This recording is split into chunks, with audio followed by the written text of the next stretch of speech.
Evet, gezi hikayelerimden herkese selamlar. Bugün Elazığ'ın Harput Kalesi'ndeyiz. Tarihi bir bölge. Burayı gezmek için geldik. Hemen girişte bir basın müzesi yapmışlar. Acaba burada ne var ne yok ona bir bakalım, bir göz gezdirelim diye içeriye girdik. Daha yeni de yapılmış.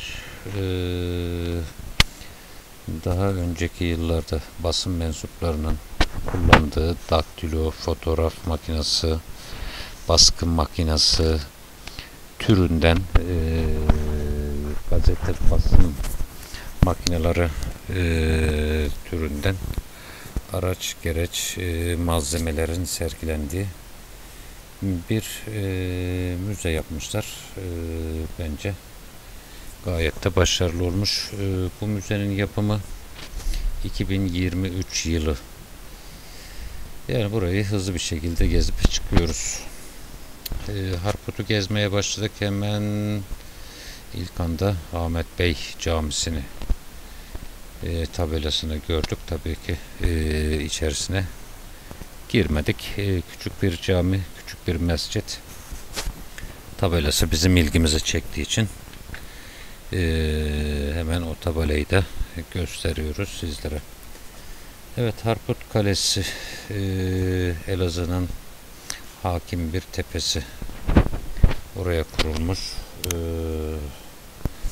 Hemen bakı terası var. Evet, Elazığ şu anda. Elazığ yukarıdan görüyoruz. Gayet de güzel, başarılı. Ve burada Harput'la ilgili güzel bir alan. Evet, Elazığ muhteşem bir görüntüsüyle buradan çok net bir şekilde izlenebiliyor. Yani burası Gakkoşlar Diyarı diye bildiğimiz Elazığ. Yani o dönemin Elaziz diyarı. Harput da çok eski bir tarihi yerleşim yeri. Yaklaşık 4000 yıllık bir tarihi burada barındırıyor. Yani 4000 yıllık bir tarihe, medeniyete, medeniyet mirasına ev sahipliği yapıyor.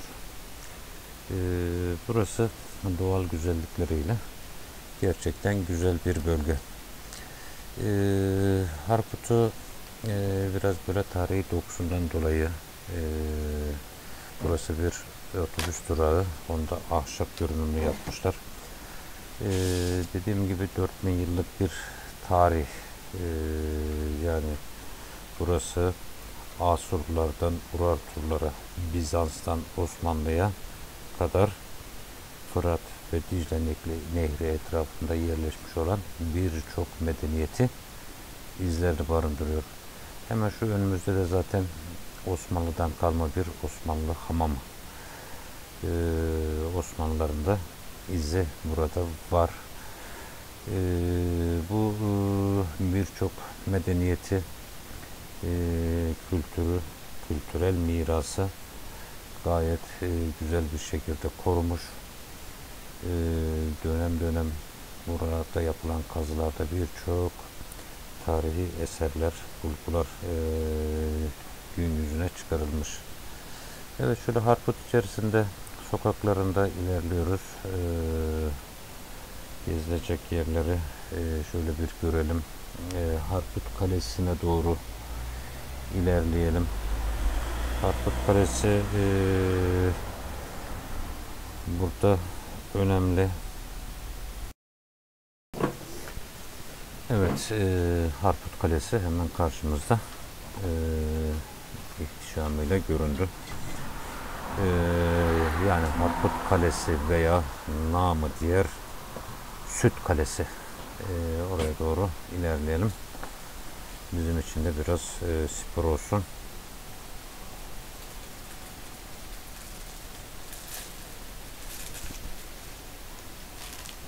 Evet, Harput Kalesi'ne geldik. Kalenin içerisine girmemize gerek yok. İçerisine girmeyeceğiz. Bu kalenin Süt Kalesi olarak adlandırılmasının sebebi bu kalenin yapıldığı yıllarda bu bölgede büyük bir kuraklık yaşanıyor. Ancak kalenin yapımında ihtiyaç olduğu için harç yapımında su yerine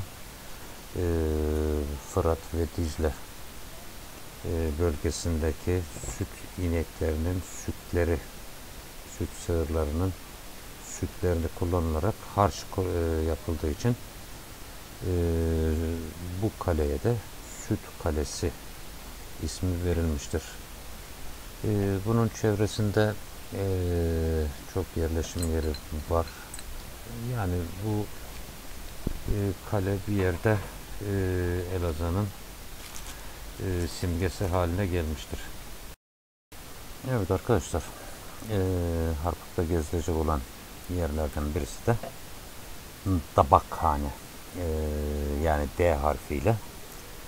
Dabakhane nedir diye şöyle bir araştırma yaptığımız zaman biz dedik ki herhalde tabakhane. Bu o dönemlerde dabakhaneymiş, yani deri işlenen yer anlamında.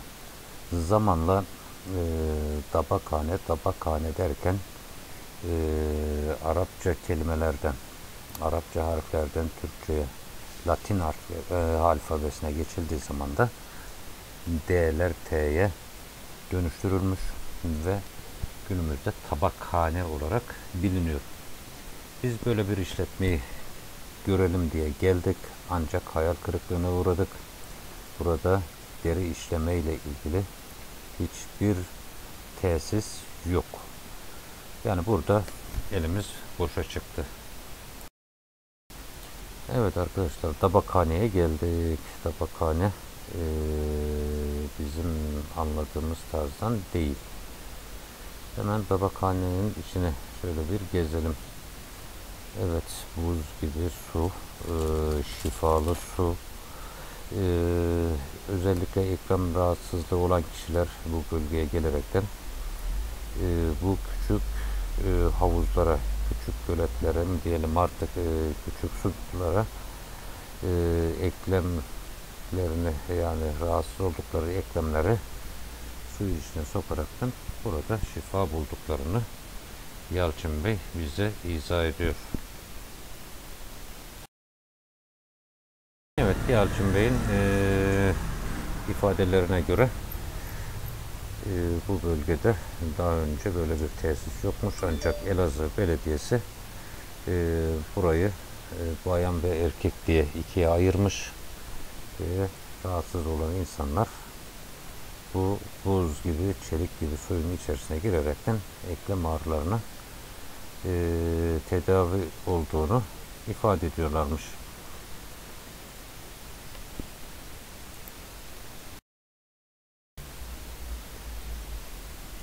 Evet, tam karşımızda Harput Kalesi. Hemen Harput Kalesi'nin önünde Ermeni Kilisesi ve onun, kalenin sol tarafında şöyle biraz döneyim. Şu anda kapalı olan, evet, aşağıdaki bina şu an ağacın üzerinden görünüyor. Evet, orası da Meryem Ana Kilisesi. Yani Meryem Ana Kilisesi şu anda kapalı olduğu için ziyaretçi kabul etmiyor. Ermeni Kilisesi yıkılmış bir vaziyette, ancak yıkıntıları görülüyor. Yani böyle birçok kültür mozaiğini içerisinde barındıran bir bölge. Bu tabakhane dediğimiz bölgede zaten tam derenin içerisinde. Buradaki su kaynağı zamanla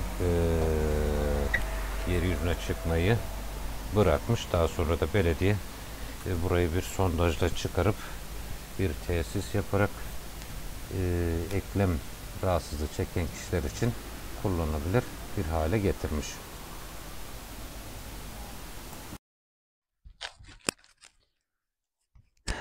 Evet, Yalçın Bey'e misafirseverliği ve hoş sohbeti için teşekkür ediyoruz. Bizim atladığımız bir konuyu Yalçın Bey gündeme getirdi. Yani bu tür tabak işleme bölgelerinde o yıllarda mutlaka bir köpek çiftliği olduğu ve köpeklerin pisliğini yaptığı zaman tazeyken hemen görevlinin bu pisliği alıp koşarak tabakhaneye yetiştirdiği, yani hızlı gidene tabakhaneye ıp mı yetiştiriyorsun cümlesinin buradan geldiğini bize hatırlattı. Bu bölümü atlamışız. Yalçın Bey'e de buradan teşekkür ediyoruz. Aynı şekilde köpek barınağı bu bölgede de varmış. Tabakhane dediğimiz bölgede de köpek barınağı varmış. Yine aynı şekilde işleme tabi tutulmuş. Yine Yalçın Bey'in bahsettiği gibi o köpek pisliğindeki bazı minerallerin yani o deriyi işlerken kıl tüy kısmının kolay temizlenebilmesi için gerekli olan bazı minerallerin bu bölgedeki suda bulunduğunu bahsetti. Tahminlerimiz de doğruymuş. İlk başlangıç deri işleme bölgesi ve daha sonra da burada bu şekilde bir şifalı su kaynağı yerine dönüştürülmüş. Şimdi Harput'ta ilerlemeye devam ediyoruz. Evet, şu anda Harput'ta Ulu Cami'deyiz.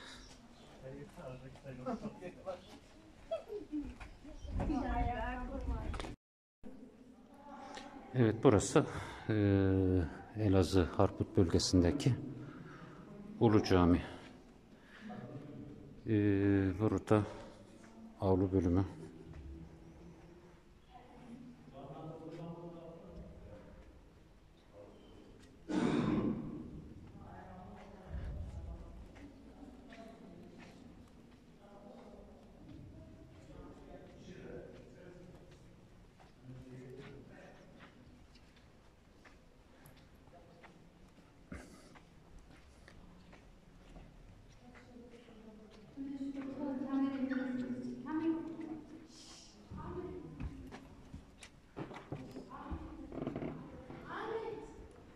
Esas cami bölümü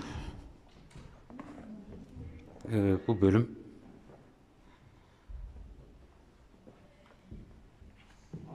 Burası küçük bir bölüm. Yani şu kolonların kalınlığına falan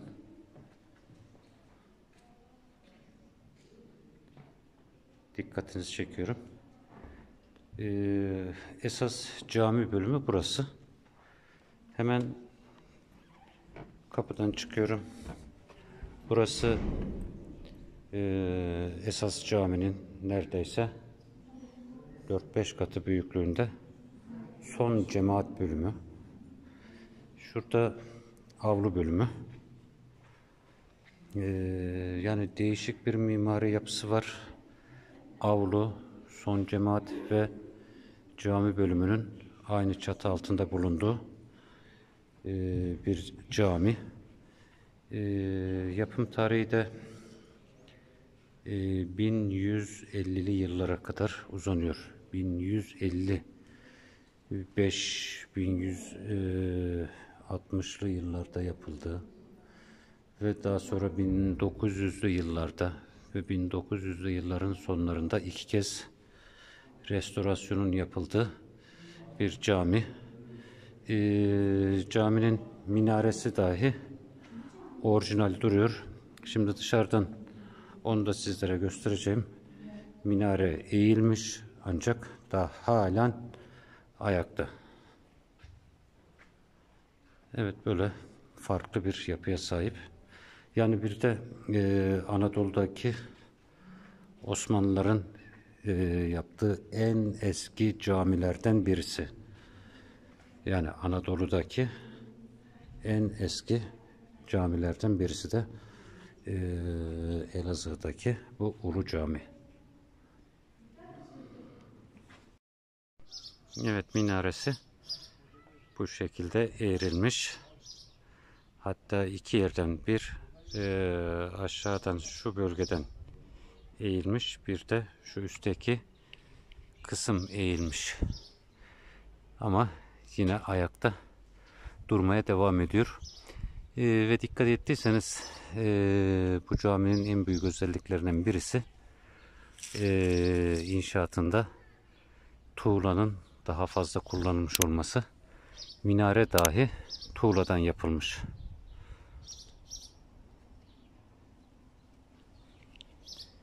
Evet. Ulu Cami'ye de veda ediyoruz. Şefik Gül Kültür Evi'ndeyiz.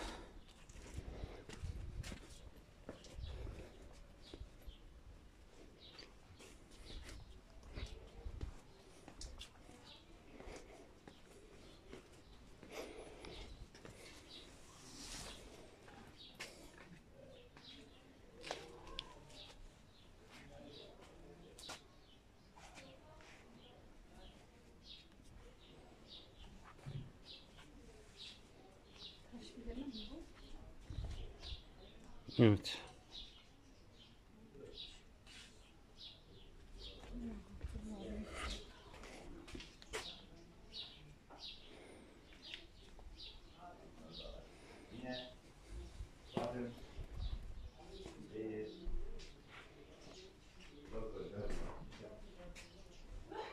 Yani eski çağlardan kalma, eski çağlarda demeyelim artık, eski dönemlerden kalma Harputlu bir ailenin eşyaları ve evi, yaşam alanı.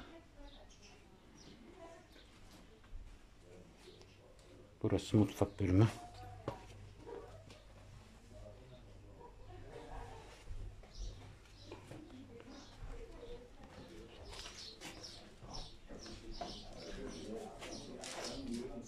Bükme çıplık. Şu neydi? Çelik. Şurada şey yürü, Kıl tarağı. yürü şey yapmak için değil mi? Burada kepenek var. Kepenek. Kepenek değil. Keçeden yapılma şey. Yelek. Yelek.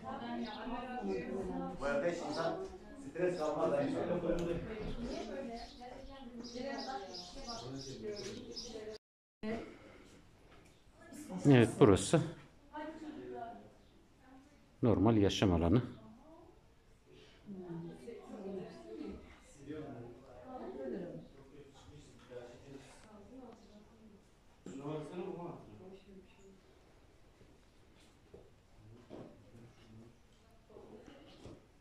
Baba, gel diğer bahçeye geçiyoruz.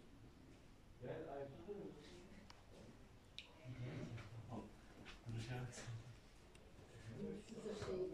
He? Nereye? Gelsene baba. Gel gel şu karşıya da bakalım.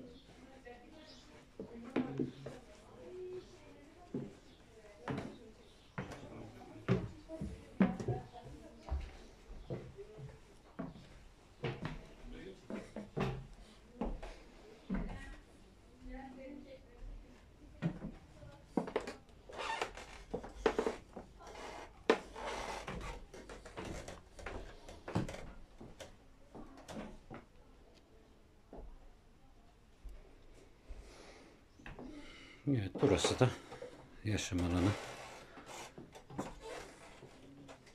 Post koyun, post koyun.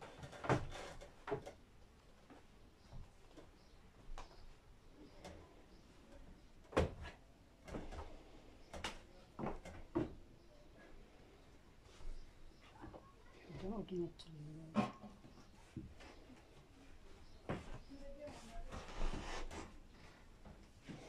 Farklı bir soba yapısı. Şu üstteki acaba ne olabilir? İlk defa görüyorum bu şekilde bir soba üstü. Sütün ucundanlar düşmeyecek herhalde, mantıklı.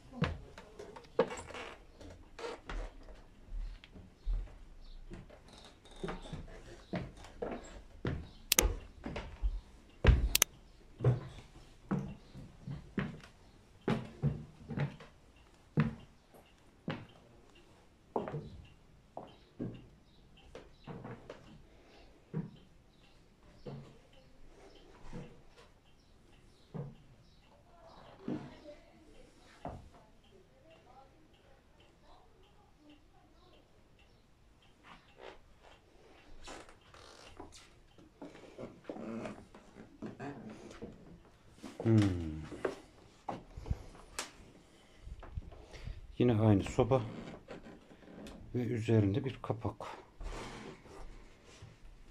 Mantığı nedir? Şurada da bir şey koymak için gibi sanki. Bilemedim ama farklı bir soba yapısı.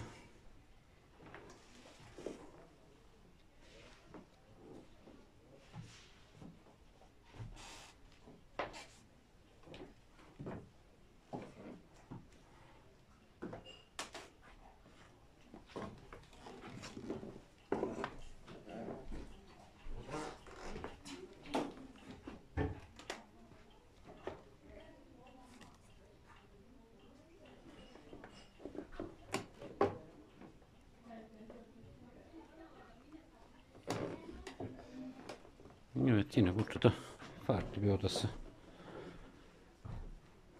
Yani genel olarak eskilerin kullandığı eşyalar sergilendi. Yani eski kültürümüzü hatırlatan bir kültür evi olmuş burası. Çatı ahşap döşeme.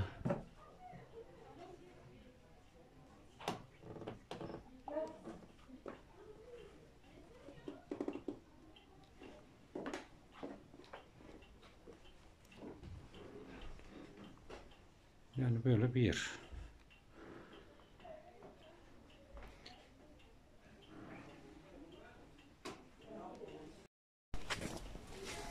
Bu ne abi?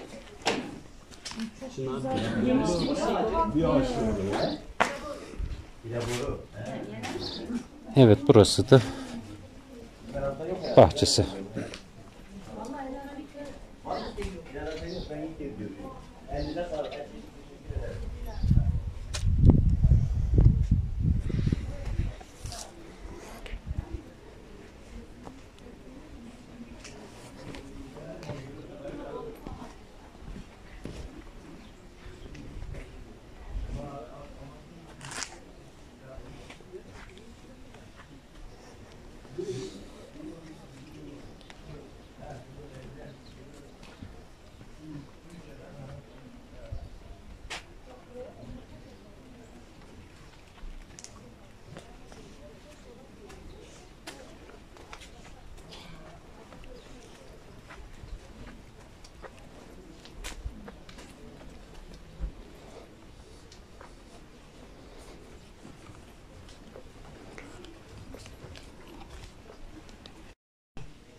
Evet. Bu en son gezmiş olduğumuz kültür evi. Şefik Gül isimli bir şahsa ait. Bu vatandaş kendi evini böyle restore ederekten, eski eşyaları toplayaraktan bu şekilde bir kültürümüze artık katkıda bulunmuş diyelim. Bence de güzel yapmış. Birçok yerde günümüzde göremediğimiz keçeler, demir işlemeleri, demir ürünler, bakır ürünler, taş ürünler, yani birçok şey eski kültürümüzü yeni gençlere hatırlatan bir kültür evi olmuş. Biz kendi adımıza Şefik Gülbey'e teşekkür ediyoruz. Ve bu kültür eviyle birlikte Elazığ gezimize de son veriyoruz. Bu videodan bu kadar diyelim. Yeni videolarımızda görüşmek ümidiyle. Hoşça kalın, takipte kalın. Hoşça kalın.